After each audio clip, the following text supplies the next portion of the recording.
Hey, it's Mike here, and today I'm going to be doing a quick review of the Ganowo Wacky Track.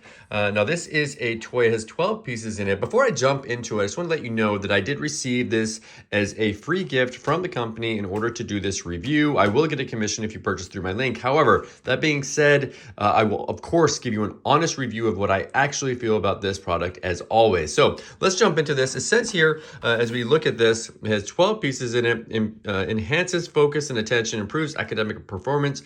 They also claim it reduces anxiety and stress. So it's kind of like one of those little, like a fidget thing, but for kids.